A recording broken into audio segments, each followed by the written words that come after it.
Hi guys! Welcome back to my YouTube channel. And hi sa lahat ng mga mommies dyan na katulad ko na full-time mom na hands-on talaga sa mga anak nila. Since nailuwal na yung mga bata. So wala talaga akong katulong guys. Ako lang talaga mag-isa. Kahit nung nagka-gout ako talagang ako lang i-share ko lang yung aking naging experience sa pag-aalaga sa aking mga anak. Kasi ang hirap na magkasakit talaga yung mga bata. So ayaw ko silang sakitin. Nakaka-proud din naman na hindi sila sakitin talaga. So nakatikim na ako ng admit si baby, itong ate, yung panganay.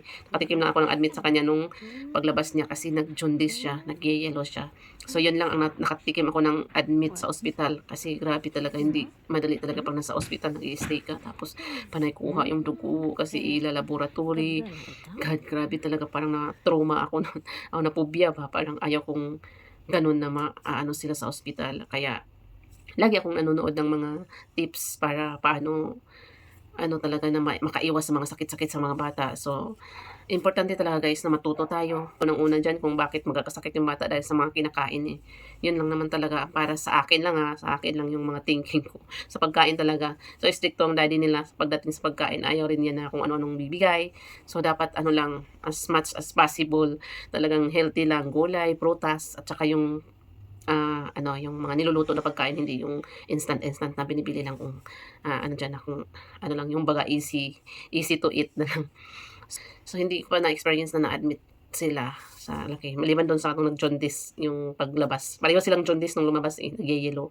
So, ayun na nga guys, ang ginagawa ko naman sa kanila is, ngayon medyo malaki na, eh. So, magtu 2 years old na 'tong bunso sa November next month, and itong ate naman is magfo 4 years old sa February. Pinapalaro ko lang sila guys diyan sa labas, magkaputik-putik, maglalaro ng putik. So, kasi hindi rin daw talaga maganda na sobrang malinis kasi 'pag naanuhan ng bakterya mabilis lang talaga magkasakit. So, kain na. So, sa awa ng Panginoon hindi naman nagkakasakit-sakit para ma-immune sila sa mga bakterya-bakterya diyan sa dumi. So, hindi sila masyadong mabilis lang magkasakit pagka 'di ba? Pero siyempre maingat pa rin. And then second guys is sa pagkain. So, sa pagkain para sa akin importante rin talaga 'yun kasi siyempre kinakain. Kung tayo nga kumakain, nagkakasakit tayo dahil sa pagkain, eh. Ako gouty arthritis ako dahil sobrang kain, inom ng mga juice, basta ang dami mga sweets. Ang hilig sa sweets, ang hilig, hindi ba kung sa bata mo pinakain kung ano yung kinakain mo na ganyan. Parang 'di ba, parang ang hirap isipin na hindi sila magkasakit.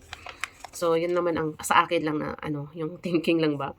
And as much as possible, talagang ginagawa ko yung best ko para maipagluto ko sila ng pagkain. So, sa pagtimpla naman ng pagkain namin guys is salt lang talaga ang gamit namin, and kung sa mga siyempre mag-aadobo ka, so tuyo. Tuyo lang talaga, soy sauce. So, kung soy sauce lang ang gagamit, wala ng iba. Kung sa sabaw naman like isda, so kailangan bumili ng fresh talaga na isda para masarap.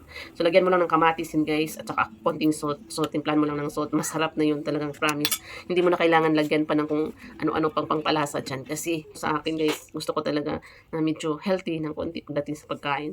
So, ito sila guys, never pa talaga ito nakakain ng never pa talaga 'to sila nakakain ng processed food. So, hindi pa 'to si yung panganay nakakain kasi binigyan ng ate ko nung kasi si ate ko may karenderya. Nagdala siya nung isang beses dito ng longganisa sa bahay. So, binigyan niya ng isa. So, ito naman parang nasarapan yata, kinain niya lahat. So, 'pag masarap talaga ang lasa guys, parang parang hinahanap-hanap na nila lalo na bata pa sila. So, iniiwasan ko 'yun. So, ang ginagawa ko, hindi ko talaga sinasanay na kumain ng masasarap. So, light lang yung timpla, 'yun lang talaga, kung anong timpla namin dito 'yun lang. Hindi maalat, hindi basta sakto lang talaga, may lasa naman. Kasi fresh yung isda na isasabaw mo, may lasa 'yun. Kahit karne isasabaw mo, may lasa na 'yun. Lalagyan mo lang ng kamatis at saka konting salt. Na 'yun, masarap na talaga siya. And 'yun na nga guys, as much as possible, healthy talaga yung pagkain. And second naman sa mga iniinom nila guys, iniingatan ko rin talaga yun. Minsan pinapatikim-tikim ko sila, yung panganay ko, paisa-isa lang, minsan bibili, 'pag next grocery hindi.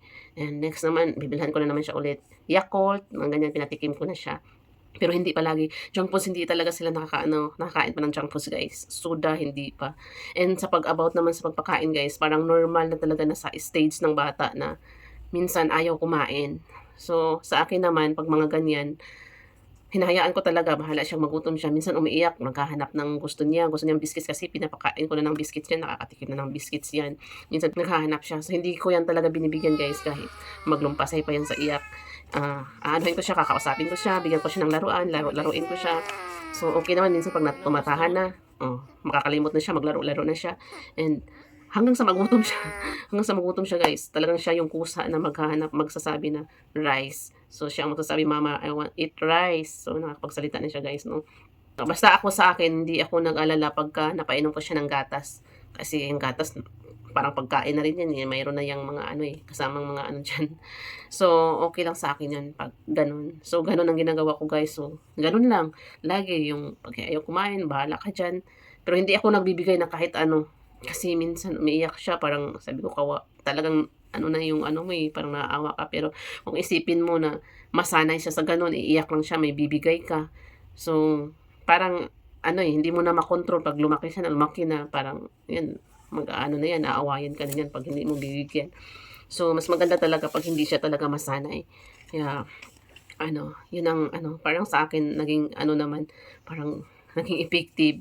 And sana magtuloy-tuloy na gano'n. So, ngayon okay naman kasi pag breakfast kakain talaga siya. Pag ano, usually pinapakain ko pag ano yung ulam namin, yun lang talaga din yung pinapaulam ko sa kanila.